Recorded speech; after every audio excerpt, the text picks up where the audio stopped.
Olimpik në kryeqytet. Megi, pam zonjën Spiropali që sapo votoi, po qytetarët e tjerë janë hapur gjitha qendrat e votimit aty, ka pasur probleme më, au administruan materiale zgjedhore?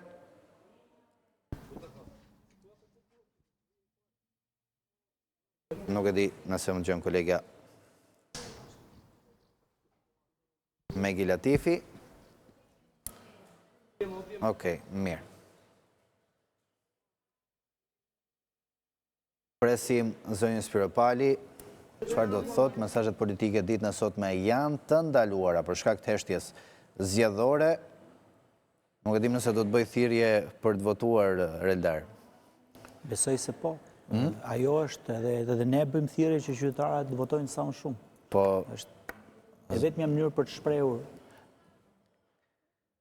Kreu i forcës që ajo përfaqëson ka qenë pak skeptik në thirrjen për të gjithë qytetarët për përfshirë të gjithë në thirrjen për të votuar. Po në qoftë se do ketë shumë pak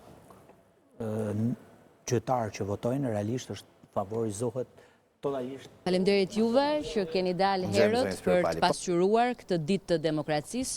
Sot është dita e qytetarëve shqiptar, sot është dita e shtetit, sot është dita e kombit, sot është dita e Shqipërisë.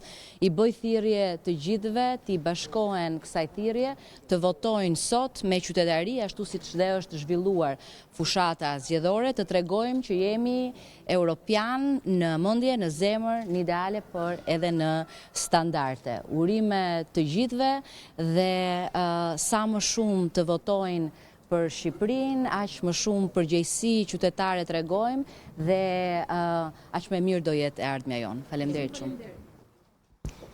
Klevi, kështu pra në parkun Olimpik, qendra 2084 me 8 fraksione ka votuar kryeparlamentarja Spiropali dhe deri në këto momente, pak më herët ne raportuam se ka pasur problematika në 2 prej fraksioneve, por tani gjithçka është normalizuar dhe qytetarët kanë pasur mundësi të votojnë. Kryeparlamentarja Spiropali ka votuar në fraksion 8, një fraksion i cili është më i qetë se tek 7 fraksionet e tjera.